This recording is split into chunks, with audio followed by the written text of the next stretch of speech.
Penser avec Hegel, c'est penser la philosophie comme religion et la religion comme philosophie. Le modèle de la révélation chrétienne et biblique devient, en d'autres termes, le modèle même de la philosophie. Et l'histoire sainte qui se révèle, ou qui révèle aux hommes, plus exactement, la vérité de leur salut devient l'histoire de la philosophie. Qui révèle aux hommes la vérité de leur liberté. Donc voilà, un parallèle est fait entre l'histoire sainte et l'histoire de la philosophie, et d'ailleurs Hegel redira régulièrement que l'art, la philosophie et la religion disent finalement la même chose, même si elles n'emploient pas les mêmes modalités pour le dire. Tout commence donc en fait dans l'histoire sainte par un peuple élu. Et donc dans l'histoire de la philosophie aussi, il y a une espèce de peuple élu, qui est le peuple grec, puisque c'est en Grèce qu'apparaît pour la première fois dans l'histoire, donc comme une incarnation de ce qui va se développer plus tard, eh bien, le premier indice d'une liberté. Parce que finalement, le peuple élu grec, ou le peuple grec élu, c'est le peuple en qui apparaît la liberté, l'idée même de la liberté sous la forme de la démocratie, idée qui va se développer à travers l'histoire et qui achèvera son développement dans l'idée de la constitution de l'État bourgeois tel qu'il va finalement se réaliser dans la première moitié du XIXe siècle à Berlin. Voilà, ça c'est donc l'Odyssée de la liberté telle que Hegel l'appréhende. Alors, de quoi s'agit-il concrètement? Concrètement est un mot hegelien. De quoi s'agit-il concrètement? Eh bien, il s'agit du passage d'une liberté qui ne concerne au départ que très peu d'hommes, puisque la démocratie athénienne finalement ne concerne que les citoyens grecs bénéficiant pour la plupart d'un droit du sang, donc elle ne concerne ni les femmes, ni les mineurs, ni les esclaves, ni les métèques, c'est-à-dire ni les étrangers, quoi. Eh bien, cette démocratie, qui au départ ne concerne que si peu de gens, eh bien, doit se développer à travers l'histoire pour réussir finalement à surmonter ce qui est son drame grec, c'est-à-dire elle ne résout pas la contradiction entre le maître et l'esclave, elle ne supprime pas non plus la différence entre l'homme et la femme, donc elle doit résoudre toutes ces contradictions pour finalement aboutir à la belle constitution de l'État bourgeois qui plonge les sexes dans l'indifférence et qui supprime les rapports de classe, apparemment en tous les cas. Voilà, donc ça, ce début donc modeste de la liberté en Grèce équivaut dans l'histoire sainte à cette espèce de grain de moutarde dont nous parlent les évangiles, qui est le plus petit des grains mais qui va donner le plus grand des arbres ensuite. Eh bien, c'est à peu près la même chose avec l'idée de liberté dans la philosophie de Hegel.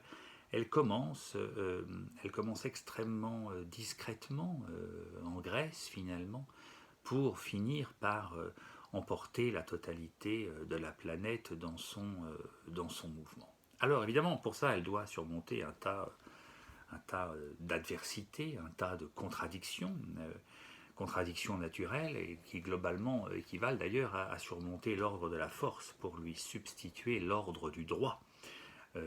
Voilà, parce que dans l'ordre de la force et dans l'ordre de la nature, évidemment, le plus fort soumet toujours le plus faible, mais dans la constitution de l'État bourgeois, eh bien, il y a enfin une égalité qui évidemment n'a rien à voir avec la nature et qui présuppose que l'idée de liberté ait réussi à surmonter toutes ces contradictions naturelles. Donc voilà le chemin même de l'Odyssée de la liberté à travers le monde qui doit la conduire à surmonter la nature, et d'abord les oppositions naturelles de la nature, mais aussi les oppositions entre le ciel et la terre, c'est-à-dire entre les hommes et les dieux, qui donnaient lieu à tant de mythologie et à tant de délires mythologiques. Eh bien, il faut que tout cela soit finalement surmonté et que la nature elle-même soit apprivoisée et qu'elle soit soumise à la liberté des hommes. Donc il y a comme ça, voilà un autre mot hegelien formidable, des étapes très importantes dans cette odyssée de la liberté. Et la science, évidemment, et l'explosion des sciences modernes en constitue un très important, puisque c'est par la science moderne que finalement les lois même vont occuper la nature et vont décrire et permettre la description de l'ordre naturel. Donc finalement, la nature va se retrouver soumise à des lois bien avant l'État berlinois. Et il y a là comme une préfiguration de l'autonomie des hommes qui fixe ces lois, qui fixe à la nature ces lois avant de les fixer à son environnement politique. Voilà. Mais évidemment, bon, ce développement de l'idée de liberté à travers l'histoire, qui s'accomplit par l'engagement des hommes, se fait malgré tout dans leur dos. C'est-à-dire que les hommes ne sont pas Dieu, les hommes ne sont pas conscients de ce pourquoi ils se battent. Ils se battent en général pour eux-mêmes, mais sans s'en rendre compte, se retrouvent donc au service d'une cause qui les dépasse largement, parce que le triomphe de la liberté dans l'histoire dépasse bien évidemment tous les combats individuels de tous les hommes qui se sont battus pour la leur. Voilà. Donc il y a là quelque chose d'assez libéral finalement dans la pensée de Hegel, qui consiste à dire que, comme l'avait dit Bernard Mandeville un siècle plus tôt, les vertus publiques viennent souvent des vices privés, ou pour reprendre la formule de Mandeville, les vices privés font la vertu publique. Donc les hommes se battent pour eux-mêmes, emportés par leur passion, et sans s'en rendre compte, évidemment, se placent, sans le savoir, au service d'une idée qui les dépasse. En d'autres termes, le mal se met toujours au service d'un plus grand bien. Alors, évidemment, Hegel s'appliquera à lui-même cela parce qu'il saluera les campagnes napoléoniennes, alors que lui-même en était sans doute la victime, mais il verra dans les campagnes napoléoniennes un progrès de la liberté, voilà, une liberté qui part de la Révolution française et qui se répand dans toute l'Europe. Voilà l'un des grands moments de l'Odyssée de la liberté dans l'histoire. Voilà. En d'autres termes, si les hommes se font toujours avoir, si je puis dire, par la liberté qui les travaille un peu dans le dos, eh bien, ça veut dire que l'un des grands principes de la philosophie de Hegel, c'est que la chouette de Minerve prend toujours son envol à la tombée du soir, quoi. Voilà, en d'autres termes, faire de la philosophie, c'est faire de l'histoire de la philosophie. On ne comprend ce qui s'est passé qu'une fois que cela s'est passé. Dans le feu de l'action, dans le feu de l'actualité, on ne sait jamais vraiment tellement ce qui est en train de se dérouler. On en prend conscience qu'une fois que les choses se sont produites. C'est donc la génération d'après qui prend souvent la mesure de la noblesse des combats de la génération précédente. Voilà. Et donc les hommes défendent une conception de la liberté qui s'inscrit en fait comme un moment nécessaire d'un grand mouvement qui les dépasse et dont ils ignorent d'ailleurs et la fin et l'achèvement, un peu comme Dieu est le seul à connaître l'heure de notre mort, eh bien c'est un peu pareil. Et ce moment, chacun des moments de la liberté doit évidemment laisser la place à un moment suivant qui fera avancer les affaires, si je puis dire, de la liberté encore un peu plus. Voilà. C'est donc une fois le chemin parcouru que l'esprit se retourne pour en prendre la mesure. Et pendant que la liberté avance sur le terrain même de l'action, elle ne sait pas encore vers quoi elle avance. Et les hommes sont en fait les serviteurs d'une idée bien plus grande qu'eux et qui les dépasse. Donc, avec Hegel s'affirme en réalité, dans sa toute-puissance, l'idée que c'est l'histoire qui juge. Voilà. N'est pas aux hommes de juger l'histoire, c'est bien plutôt l'histoire qui jugera de ce que les hommes ont fait.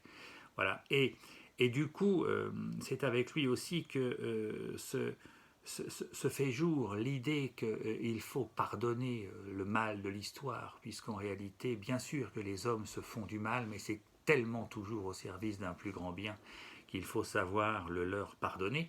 Et c'est ultimement dans la philosophie même de Hegel que se récapitule toute l'histoire de la philosophie et que surgit enfin dans la culture la conscience du terme de ce mouvement qu'est la constitution de l'État bourgeois, dont Hegel prend évidemment conscience comme dernier grand moment de la philosophie. Sous-entendu, après lui, la philosophie n'a plus d'histoire, l'histoire de la philosophie est terminée, elle a produit et apporté à la culture ce qu'elle devait lui apporter, c'est-à-dire la constitution d'un État libre, et il n'y a plus rien à faire après, quoi. Alors c'est peut-être un peu désespérant, d'ailleurs, de se dire que finalement, nous ne pouvons plus que diffuser la démocratie, ce que nous essayons de faire d'ailleurs, comme quoi nous sommes assez hegeliens, depuis le 19e siècle d'ailleurs, et grâce à Victor Cousin qui a introduit la philosophie de Hegel dans l'université française, nous sommes devenus assez hegeliens, nous défendons les droits de l'homme, la démocratie, et nous pensons qu'il n'y a plus grand-chose à faire dans l'histoire, sinon diffuser à travers le monde cette idée de la liberté qui est maintenant réalisée. Alors malheureusement pour Hegel, Marx surgira derrière et reprenant peut-être, ou plutôt je vais reprendre une métaphore, la métaphore hegelienne de l'histoire sainte pour peut-être rappeler à Hegel que d'accord, l'État berlinois, l'État bourgeois a trouvé sa constitution, mais que malheureusement, si nous suivons un peu le fil de la comparaison de l'histoire sainte, eh bien après l'incarnation de l'idée même du salut, eh bien sous la haine des hommes se perpétua le massacre des innocents. Et je crois que Marx continuera cette histoire sainte, ou cette comparaison de l'histoire sainte et de l'histoire de la philosophie, en rappelant qu'après l'État bourgeois viendra les foules, le massacre des innocents, c'est-à-dire le massacre des foules innombrables du prolétariat. Voilà, donc il se peut qu'en réalité l'histoire ne soit pas finie, en tout cas qu'elle le soit beaucoup moins que ce que Hegel a pu croire.